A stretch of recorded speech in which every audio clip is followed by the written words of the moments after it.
Hello and welcome back to OT, the podcast. We're here to talk about watches, time, and how to spend it. I'm Eddie Green. I'm Felix Schultz. Andy, how are you? I'm good. How are you? Well travelled? Briefly travelled. We'll talk about my brief travel in Uno Momento. You know who else will talk to Uno Momento? I do, because I spoke to them. Yeah, so did I. Pretty fresh. You did. We both did. Pierre Rainero, Cartier's image, style, and heritage director. I recorded my talk with him because I was allowed to 2-3 weeks ago back in Geneva at Watches and Wonders. Sure. You saw him this I week. recorded it as well, but for one of my other responsibilities, Revolution. So my chat was better. Okay. Well, I'll talk about my chat. I won't talk about my chat, but as you've dropped, I was in Korea over the weekend, literally. Just a cash Korea trip. Yeah, pretty in and out. But I was there with thanks to Cartier, which was lovely, because they're opening an exhibition called the Crystallization of Time, which is a little more jewellery than we tend to lean. Having said that, there were some cool watches there. Here, I'm going to show you a catalogue. Look at this. Ooh. Did you get one for me? No, there was only one. Look at this. What do we got? God, that's amazing. Diamonds. Next page? A bamboo necklace. Oh, that's amazing. All right, I'm going to have to borrow that. Legit, super impressive. I mean, you might have seen some pictures on my stories. I reckon hundreds and hundreds of items from Cartier's collection. Primarily focused on sort of 1970 to today. Okay. They did have older stuff in there, like, sort of early prism clocks and early sort of timepieces, but a lot of it was on how design has evolved over time and, sort of the continuities in Cartier's sort of design, especially with jewellery. Really fascinating, really cool, like working with this sort of Japanese conceptual art, creative agency to sort of stage it. And the whole thing is wild and incredible. And, I'll write up about, and I'll link it, when it's live, all that sort of stuff. But yeah, amazing stuff. And it's something else I found really fascinating, and I sort of asked a bit about the process behind it, was quite a lot of the pieces were from private collections. So they worked out what they wanted. They said, okay, we produced this in this year, we've obviously sold it, we know who bought it. Are they willing to lend it to the exhibition? And that's one of the amazing things about Cartier, which I didn't appreciate until Watches and Wonders, when they brought out so many of their historical pieces, was how active they are. And a lot of watch brands, say they do this, but how active they are in going back and sort of collecting and buying back pieces that they deem historically significant. Well, they were one of the first. This is, again, the basis of my conversation. I don't want to step on, your conversation, but I suspect it wasn't too much the same. They were one of the first sort of big names to actively collect their own heritage. Like when they sort of assimilated into a single company in the 70s and early 80s, they were proactive in like buying back, and there was some, and that happened at a time when apparently there were significant auctions, like some of the that first generation of big Cartier sort of socialite collectors, and they came to auction, and it was at the start of that like jewelry as a category, which was really fascinating. But what it meant on a exhibition point of view with these lent pieces, like some of them were sort of public, like, this name or this, private collection, depending on whatever they wanted. But you could tell they'd been worn. Like there was, for example, a skeleton crash that was like nicely scuffed up, which is kind of cool, It's so cool seeing that stuff. And it's, again, it's so charming because you see a point in time represented where their clients came to them and said, I would love this thing. Can you make it? And they thought about it, and then in the instances that it exists, they said yes. And you really can see that, especially, 1920s, 1950s, 60s, 70s. Like you can really see the care that they had at the start of the brand with sort of creating really interesting things for their customers. Way through. And they still do. Yeah. And I want to say, like, just if you're on the hook now, this is why listening to this interview with Pierre Rainero is so important, because one of my favourite things about Cartier is the CSO, which is the Cartier Special, I guess, Order Program. Yep. So crash, if you want something that's a special order, like, Waco got the special crash. limited All those like allocations. collector community ones, like, you know, there was on Pretty Dubai. much anything that's like off catalog and either it's a custom order, so you're a very important customer, you get something custom ordered and specified, or a limited edition. I mean, Pierre really is the end of the road for making that decision. But the fact that it exists, the fact that it's not mainstream, it's not for everyone, that's totally okay, as much as everyone would love a, you know, slightly custom watch. The fact that it still exists in this day and age shows that they do care and they want to do new interesting things. And I think that it's quite special, and it reminds me of, you know, Car Parallel, you know, McLaren Special Operations, where you just hit a point where you can do the thing you want to do. There's barriers, financial status, all that. Fine, but it exists. That reminds me, one of the other cool ones. So we were lucky enough to have a talk through, you know, sort of tour of the exhibition by a woman who, again, I forget her official job title, but essentially sort of Cartier's collection curator. She's responsible for the collection. And it was a sort of, I'm going to say, not a modern, like sort of first half of last century, an Indian sort of, you know, noble or, you know, aristocrat or royal sort of person who said, I want this piece. Here are all the diamonds. And just brought the diamonds, and they're like, okay, let's go nuts. Totally not a thing for me, but still special and cool nonetheless. Yeah, so that is why stuff. You should listen, because Pierre is the person that is really kind of influential on that. Yeah, really, really great guy to chat to, and, you know, great guy to listen to. Yeah. But before we chat to Pierre, Andy, well, tell me a bit about Korea. Tell me about what was the highlight of Korea, because I've never been. You obviously went to the South Korea. Yeah, South Korea. I was in Seoul. I was there for roughly probably 72 hours, less than 72 hours all in. Flex. It's good flex. But I managed to do quite a bit. Like, I was there with another Australian press person and one of the Cartier team. We hung out as a gang, had some great food, had a little tour of like one of sort of the old palaces, went to like some street markety bits and bobs. Cool. Like, went to like Gangnam sort of part of the world. Lots of cool people. Like, do you feel tall there? I did feel tall, yes. Anyone stop you for a photo? Any fans? No, I looked down on a lot of people though. But just like, I don't know. It was also cool. One of the things that I felt really cool was, so the main sort of palace, like there was the option, the tour guide, before we got there, she's like, hey, does anyone want to dress up in traditional clothing? And we're all like, no, please no. But we got to this palace, and like there were heaps of people dressed up in, you know, this sort of the traditional regalia, mostly women, mostly sort of younger women, Korean women. And she was like, it's because of like K-dramas, like period, the sort of doing the whole Bridgerton, like Netflix, you know, hugely popular Korean dramas, like period pieces. And they're just like doing it for the gram. And like just the culture of like hanging out, taking selfies and generating content, wild and incredible. I love a good K-drama. Did you see any Minhoon Yu timepieces on the wrist of any strangers? Not that I recognised, but I'm familiar with the brand. It's a leading independent South Korean. It would have been wild, given their production and the population of Seoul. Would have been him wearing it, yeah. Well, I spotted a few. So I saw a Hermes H08 on the one of the shuttles. I saw one of the guys that worked at the Zaha Hadid designed DPP building. He had a nice old GMT Master, real faded, sort of bezel. Don't know how like legit it was and everything, but it looked good. Cool. Yeah. I don't know. Nothing incredible on the watch front outside of the Cartier, you know, exhibition, so to speak. But you've caught up on some TV that has been discussed in the OT Discord at length, Andy. What have you? Every time we plug OT Discord, we get a member. So if you're not in there and you're listening, jump in. We'll do the auto thing where we make little GIFs appear and wave at you. You get a wave, a warm welcome.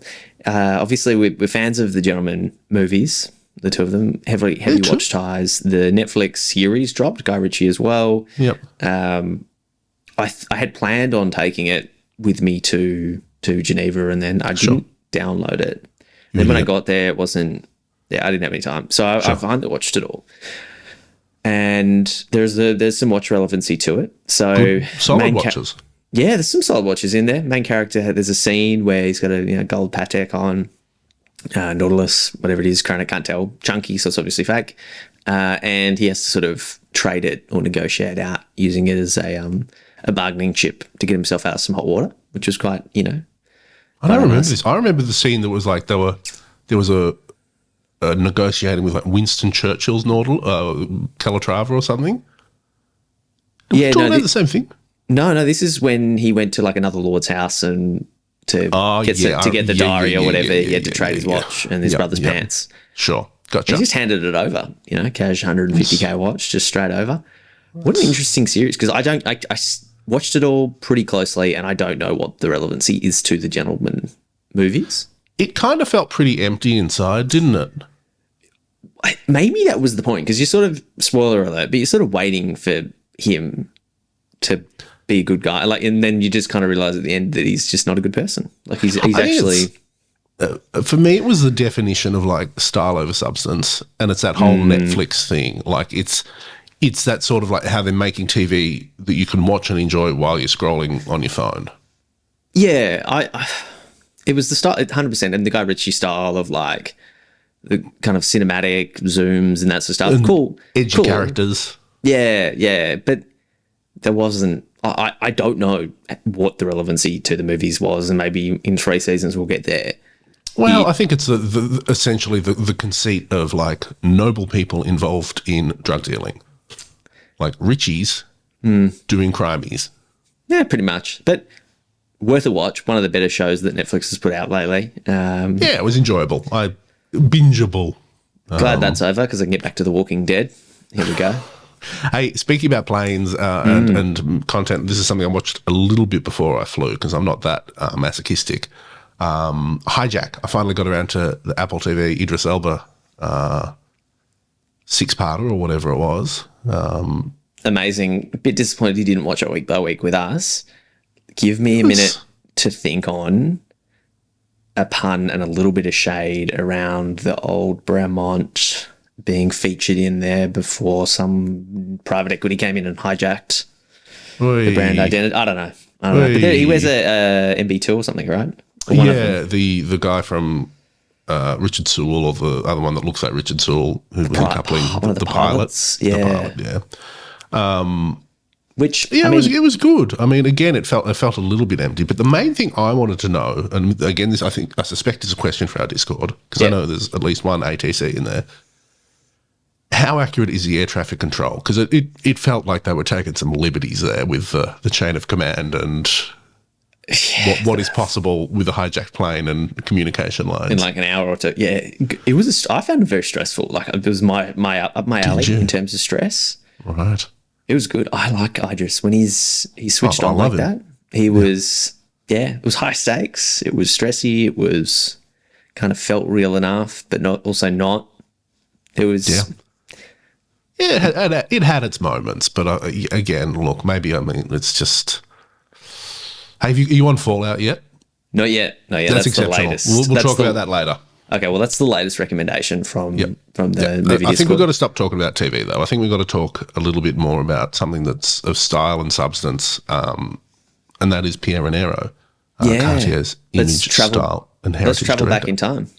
I think before we do that, Andy, we've got to say that, of course, we have been talking about Cartier for the last few weeks because we're in partnership with them at the moment. How good.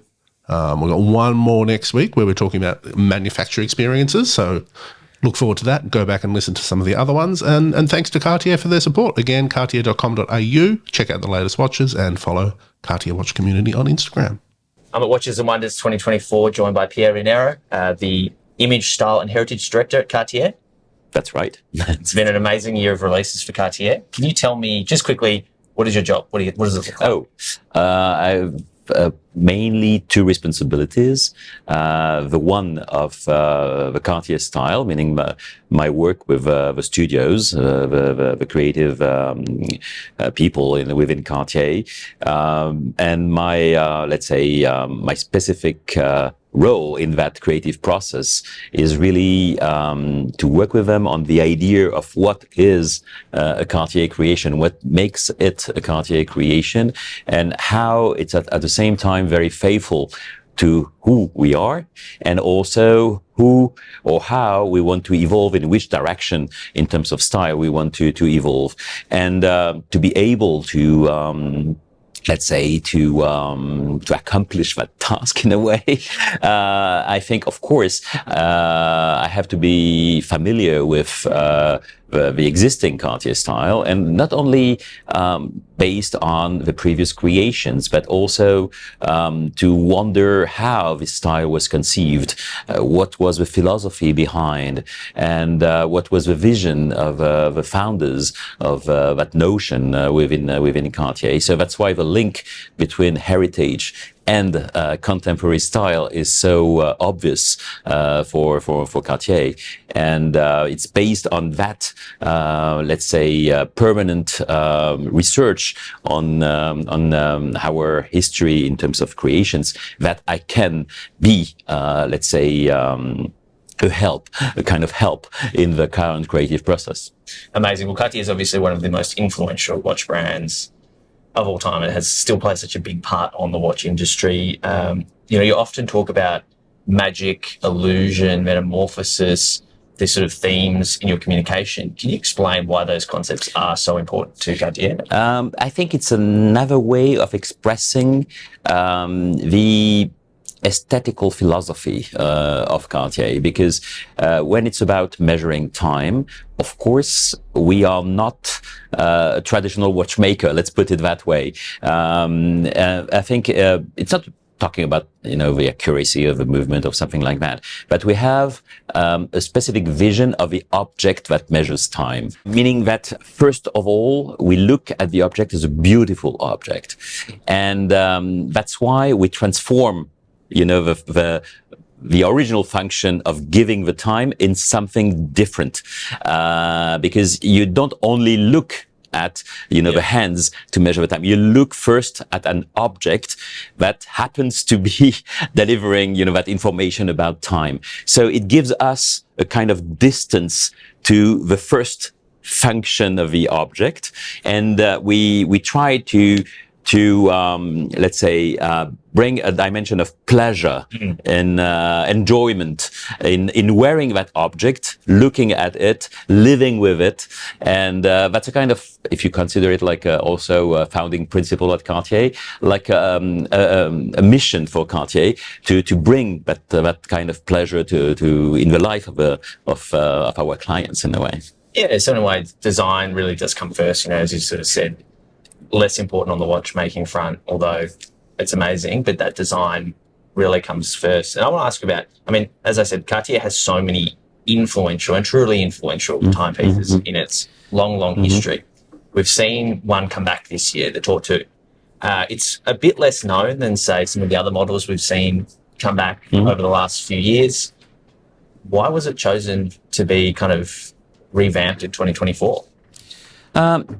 In fact, there's no, let's say, precise criteria. In fact, as you mentioned, our patrimony in terms of existing shapes at Cartier is immense. Yes. And what is important to underline also, each of them is valid per se, even if each of them is part of a process of research in terms of essentiality in the world of shapes. Yep. But each of them, since the Santos, that was originally designed in the first years of the 20th century, is valid as a model. But the Santos can be also considered like a step in a much longer process to reach even more pure shapes in the future, like the Tang, for instance. So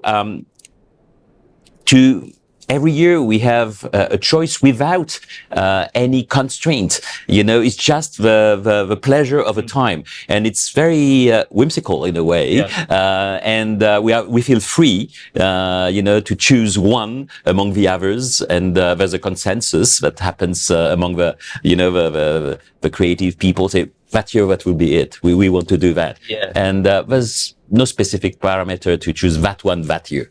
Amazing. And so I love it. It's one of my favorite things about Cartier, just to sidetrack, is that you just bring in that contemporary feel onto these heritage designs that some of them haven't seen any action for years, decades. I like the idea of contemporary feel myself, because I think it's linked to, let's say, the level of demand the Cartier founders had in terms of design.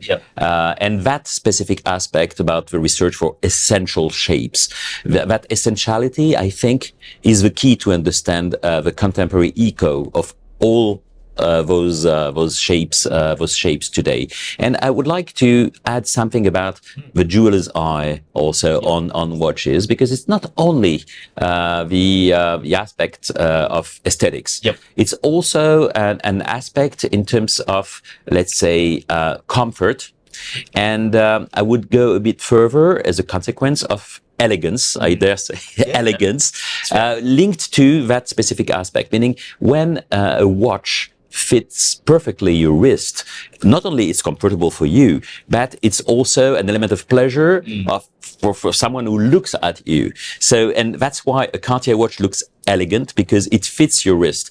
And, you know, this year we proposed, for instance, the Tortue, the turtle shape watch. It's interesting. That shape was born at Cartier in 1912. Earlier was born another shape that was the tonneau. It means barrel. And the main difference is that the tonneau is bigger, elongated, and because it's big, it doesn't cover only the flat part of your wrist. It goes further, and that's why it's curved. The Tortue was small enough to be flat, because it could be contained in a way in the flat part of your wrist. So that kind of consideration is also a jeweler's consideration. You know, it means that the object you will be wearing has to be comfortable on your body, shouldn't be a constraint, and should be a source of a perception of elegance in the way you wear it. It's very thoughtful, right? And I mean, I have my own sort of story with the Santos Dumont, for example, but it's sort of like it's a tailored jacket versus something off the shelf. You're right. It's gonna, if it's been designed to be comfortable, it's gonna look better, because the watch is not gonna hang over. I mean, Cartier, you famously offer, the Santos Dumont in many different sizes. And one of my favorite things about the Santos Dumont in particular is that regardless of the size, they're all very wearable. And so for me, it's almost like the perfectly comfortable dress watch. And I want to ask you about the Santos Dumont. So we've got the Santos Dumont Rewind. Is this something that, I mean, as a concept, is this something that Cartier has ever done before, or is it something new? In fact, it's a kind of secret. Yes, we did it. We did it for special orders. We had requests in different shapes, and I remember the last one we did was in a tonneau shape. So I cannot disclose the client, but that's something we did already. So and that probably gave us the idea to propose it for the Santos, but it was part of it. And to come back to the subject of magic, I think the idea to measure the time in a way backwards is a kind of statement, about how you consider the very notion of time, and how you play with it in a way. It's like a kind of irony. It's a subtle way of having fun with watches whilst keeping it classy and elegant, which I think is a really interesting world to play in, because a lot of watches you kind of see, we do a crazy dial or a crazy pattern or a crazy material, or they do nothing at all. And so it must be a tough balance and quite hard to navigate that line. Yeah, it's true. When you create something like this, what you should take in consideration is at the same time the playfulness, the interest, the real interest in that, and avoid, I think, the gimmick, and so of course there's a balance to find, because of course even when I say playfulness, for instance, the notion of playfulness is very relative. Everyone has his or her own perception of how something is playful. It's like sense of humor also, you know. It's very cultural in a way, personal and cultural. So yes, but that notion of balance, when you find that notion of balance, is very much linked to the idea of style, you know, because what is a style? A style is your own vision in terms of, you know, volume of shapes, how shapes play with the others, the colors. So it's a notion of balance. And what makes a specific style is a specific notion of what you think is balanced. So everything, it says a lot of who we are in a way, you know. That's part of the job. The Santos de Cartier, is it the first time that we've seen the dial time complication on there, or is it, again, something that's happened before, maybe by a special order? Special orders, I don't remember complication movements for special orders for Santos. We had chronographs, of course. We had also tourbillon in the bigger, let's say, models for Santos. No, we had complication movements already in the past for Santos, yes. Yeah, because it's a natural fit.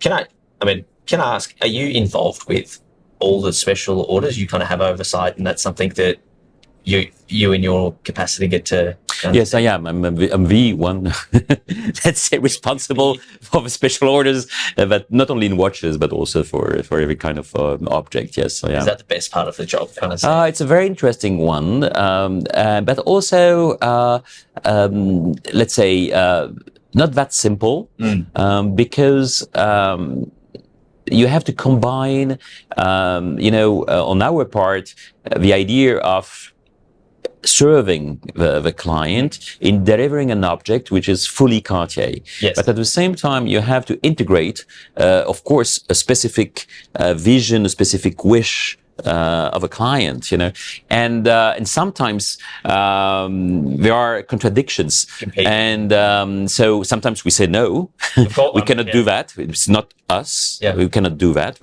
Or we could do that, but doing that, and we propose different directions and things. So it's a discussion. So it's not that simple. It's a complex process. Very interesting. Very interesting.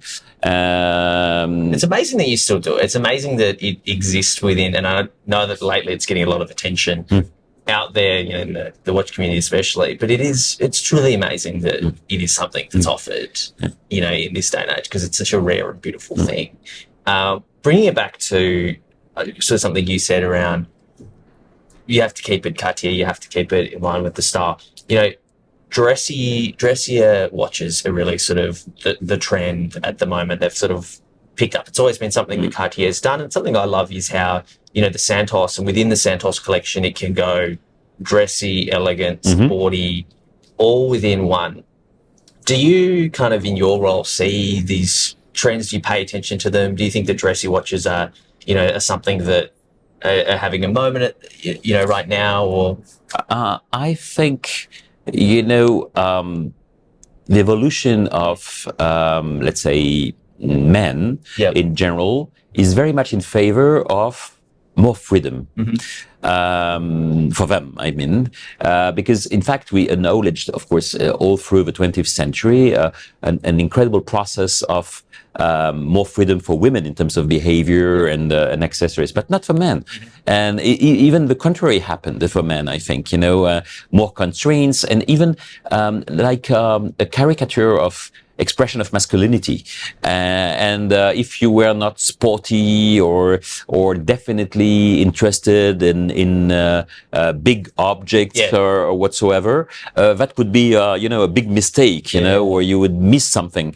And I think the last I think 5-10 years have been very favorable to more freedom for men to express themselves the way they want, and without that kind of constraints we knew in the past. So people now dare, you know, I think the elegance, I would say, or the very notion of elegance. In the past, or in that recent past, even the notion of elegance for men was an issue. You know, and now it's no longer that. And I think that's probably why also there's a new eye on Cartier production, and Cartier eye on beautiful objects in general, and that freedom that we all allow men to enjoy.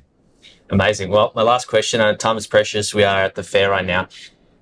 Of the beautiful display in front of us, if you had to pick a favorite or one that really stands out to you that you're really, really proud of, what you want to tell me about? Definitely, the Santos Rewind is for me something very, very special because there's a twist in that which shows really, let's say, kind of. In France, we talk about esprit. Esprit doesn't mean that it's intellectual or something. It's a kind of distance you adopt towards, life in general, and I think that watch expresses that for me. Not only Cartier, but also a kind of distance men and women have with life. Yeah, beautiful. Well, amazing collection this year. I can't wait to get hands-on and spend more time with it. Thank you so much. Thank you. Pleasure. See what I mean, Felix? What a great chat. He's so good. And I've had the privilege of talking to him a few times. And whenever Cartier say, "Oh, these are the spokespeople available," or this is what we can try and do, I'm like, Pierre, I want to talk to him. It'll be interesting. He's so good. We had him on last year, and I got to say this about the Cartier experience on Watches and Wonders was great because you got to meet so many of those people, and you had access, and you could kind of talk to them and get anecdotes and get stuff off the record, which is always a very, very big contrast to most of the brands there, and most just were brick walls. Some had a few people might just floating be you, around. Andy. They've heard about how much you love the Santos Dumont, and they're like, this guy VVVIP. Give him Tell you what, if you've made it this far, I met the person who signs off on the crashes. So I don't know if you're not allowed to say this. Can't say. Yeah, you're going to get in trouble. Probably. No, it was cool because you could ask real questions and get real information. Yes, and so far away from corporate script. And I love it. The response to Cartier's releases has been great. It's well deserved having been there, but it's great to see the interest in the things. Like I posted that Panther, the new large size Panther in yellow gold, which most people missed. I get why, but most people missed it. Well, it wasn't presented, was it? It was, but it's not like one of their sort of key talking pieces. Well, I don't think for watch community. It wasn't in the press kits, for example. Yeah, watch community, and it was one of their key talking points.